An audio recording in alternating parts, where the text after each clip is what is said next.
All right, you guys, I picked myself up a new camp stove. I bought a jet boil. I picked this up a couple of weeks ago. I just haven't had the chance to use it yet until last night. It's a pretty cool little unit. The reason why I changed over to the jet boil is because I got sick and tired of cooking with butane.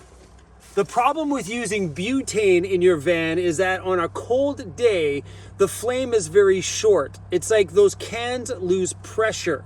So I picked up this jet boil. It wasn't cheap, like 280 bucks Canadian or something. I had the chance to use it yesterday, and it is pretty damn amazing.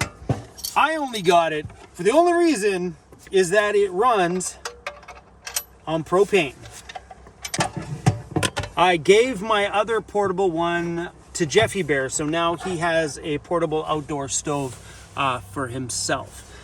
The reason why I like this one is normally on mine, when you turn the dial to turn up the temperature, you can only turn one complete turn and it's at high.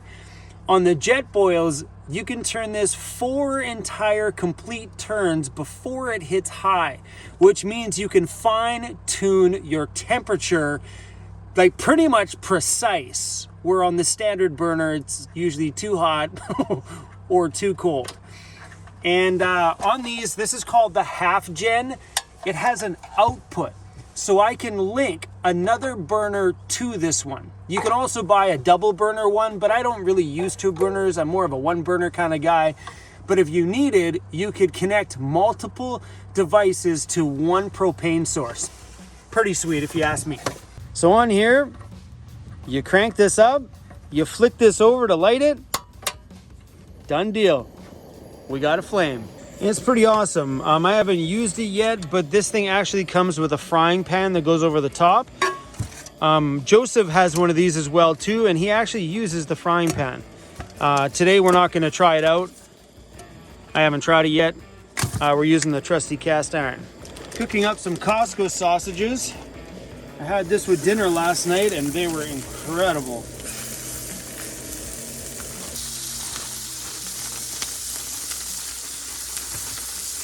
Who says you can't have dinner for breakfast? Ooh, look at that. These little kits come with a really good teriyaki sauce. I'd love to find out what kind of teriyaki sauce this is and buy a bottle of it. It's yummy. Every time I buy a bottle of teriyaki sauce, I'm always like super unsatisfied with it. I don't like to let the veggies sit in here too long. I do like my veggies crunchy. I don't like them soggy.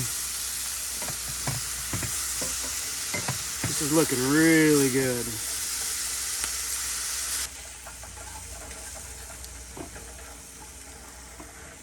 Whoa, dropping pieces. Doing dishes is pretty easy, guys.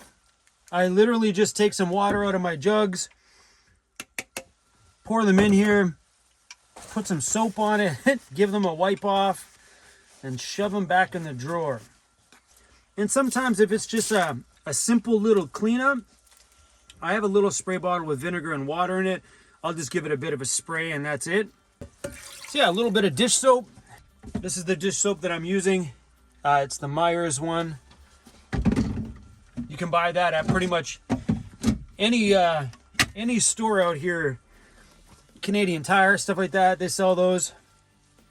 And that's it, guys. Little rinse off. Done deal. Cast iron pan, nice and clean.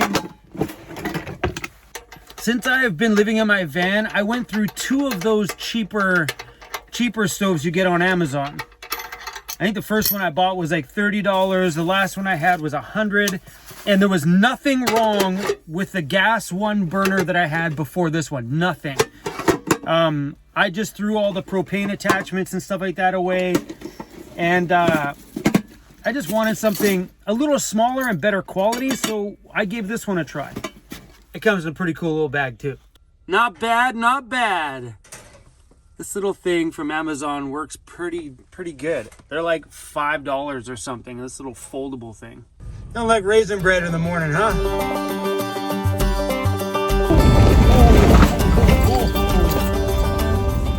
The only problem with going down backcountry roads that are close to towns is this is where all the locals would come, meaning that the roads are a lot bumpier and are in worse shape than they would be if we were like a little bit farther, a little bit farther up the island. I'm super curious to know though if that Well-Tech Designs kit that I'm getting in my van is gonna make some of those bumps back there feel a little nicer. I mean, I'm hoping that that's gonna be a little bit more, it'll take more of the bump.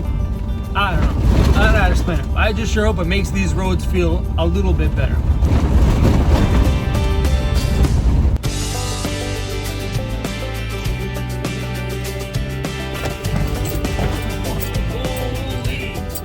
Easy now, come on.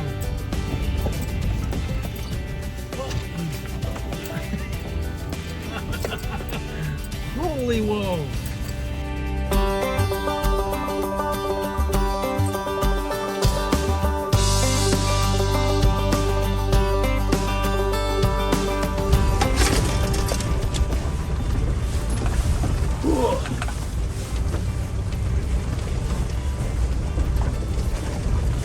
Well, this is where it ends.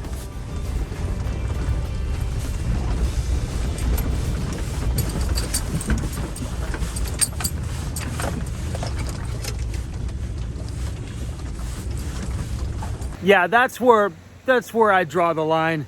It's getting a little gnarly up here. There's a lot of big rocks and stuff along the way.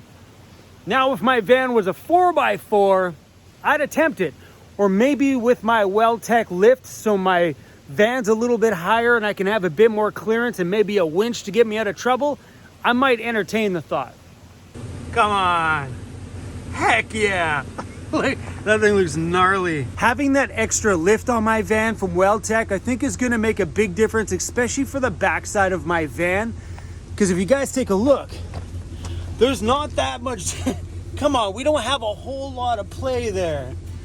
The front end is up quite high, but the back is fairly close. You're talking like, I don't know, maybe a foot from the ground. All right, another junction in the road here. Morton Lake Forest Service Road.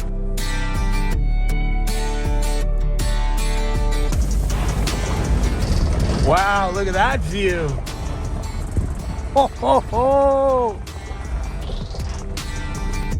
Morton Lake Campground.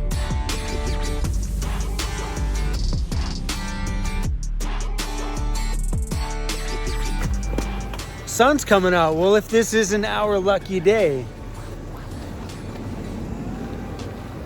Just reading the signs over here. It's actually pay camping out here. Winter camping is $11 per night. Regular camping here is $18 per night.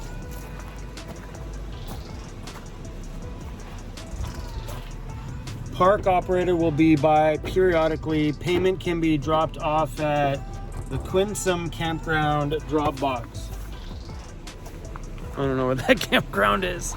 I enjoy driving through campgrounds, whether I stay at them or not. I always find it interesting to see the campsites and what it has to offer. I don't know, it's just a weird thing I really enjoy doing. Like there's times I'll just be driving down the highway and I'll see a campground and drive my van in just to go check it out, even though I'll never stay there. Oh, these are great spots. All these spots on the lake. This is a really nice campground. Can you believe it? We're the only ones here. And it's spring break right now. As far as I understand, school's out on the island here for like the next week or so. And there's nobody camping here. And this place is not very far from the town. So over where the campsites are, what I'm guessing is, because there's a little river that goes down, I think this goes down into that little lake that's on that side. So I don't know if they call it the same lake or if that's a different name than that one. Okay, that's the little lake where the campsites are. And this big lake is that one. I'm guessing. Wow. Look at all the campgrounds right in this area. 1, 2, 3, 4, 5, 6, 7, just around this lake here. Okay, right here, it says backcountry etiquette. I guess we're all gonna learn a lesson here today. Practice no trace camping, pack out all your garbage that you bring in, reduce your footprint by staying on the trails, use designated campsites and pit toilets whenever possible. Please be fire safe, keep all your campfires in designated areas and fully extinguish them. Don't be a dick. So many forest fires are caused by people, it's insane. Don't create problem wildlife. Hang your food from trees and maintain a clean camp. Spoken right here from the Sayward Forest.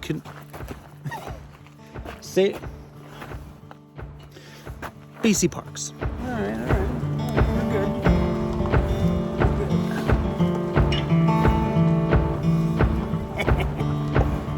Oh, heck.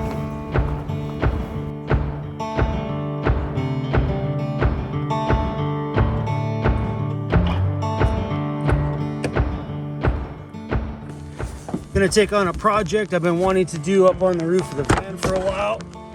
A long time ago, Hitchweb sent me out more of these rubber things that I need that go on my Rhino Rack roof rack track. If you notice on this one, it doesn't have anything in there.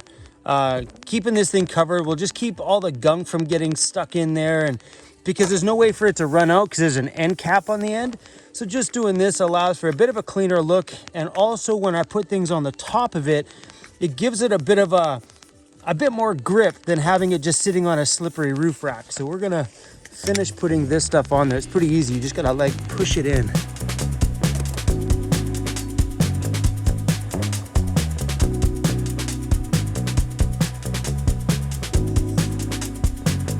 You know these traction boards, the $125 ones I got on Amazon? Well, I bought myself a second pair.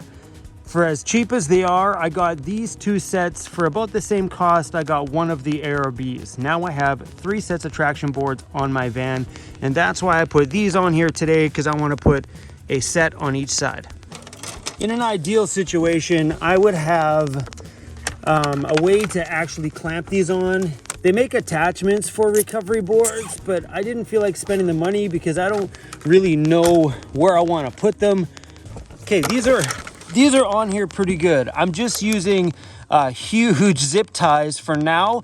What I might do in due time is to get John to build me a bracket that attaches to my Rhino Rack bars that'll hold these properly.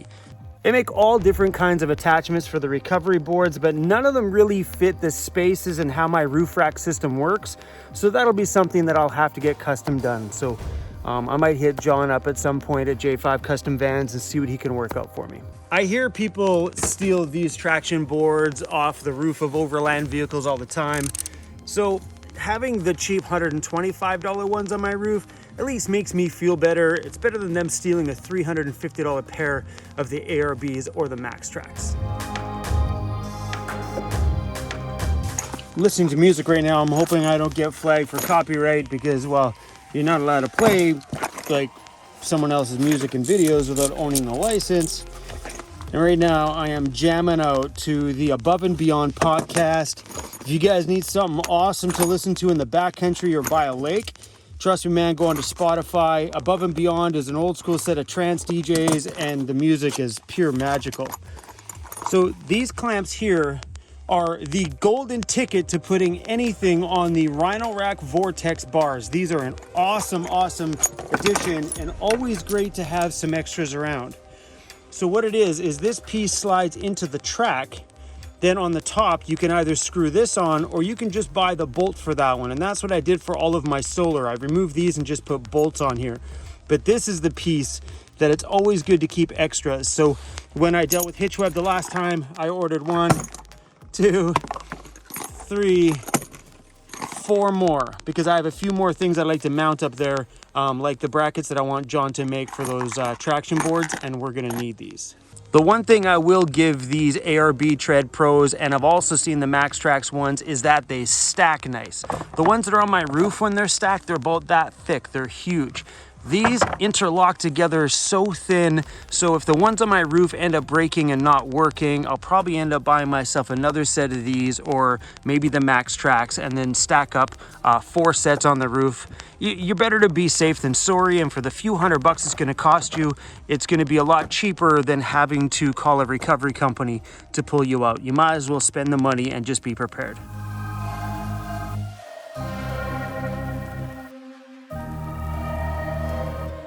Working on another project here. I'm hanging a knife on the back door. I purchased another one of these Gerber knives that's on the side of my van. Oh, come on. I really like the knife. I use it for all my kitchen stuff. So when I'm at the side of the van and I need to cut something, I don't know, food or whatever, I like having access to that on the side door. So I'm purchasing, oh, come on.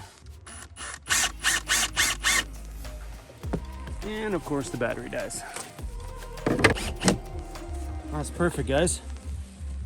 Now if I'm ever doing anything back here and I need a knife to cut with, I just reach over and I got one mounted right here.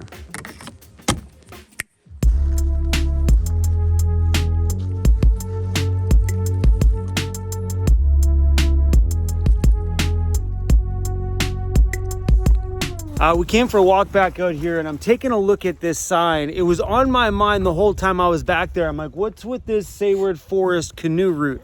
Why would this be called that? Check this out. So let's just say starting here is Campbell River. You get in your canoe, this black line is the canoe route. You can canoe all the way through here. This is Goose Lake. You can cross through here without getting out of your canoe into Morton Lake. Go all the way down here to the bottom. That's where we are right there. Go all the way down. Here you have to walk for 0.2 of a kilometer to go from Morton Lake, whatever that's called, into Lower Lake.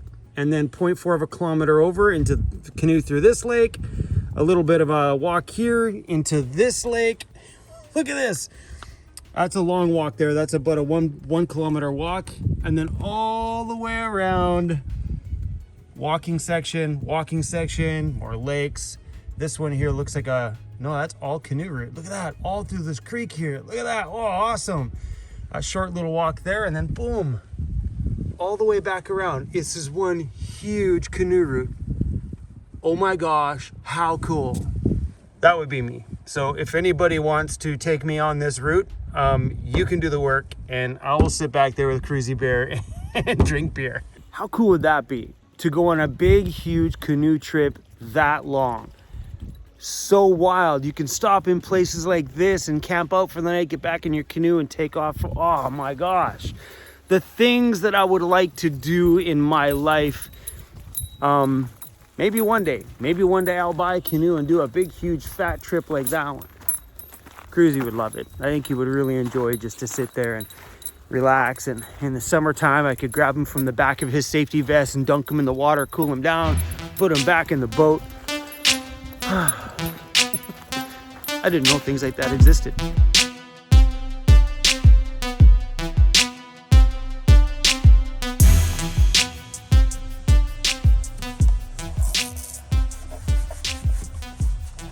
Heyo, there we go. Bam.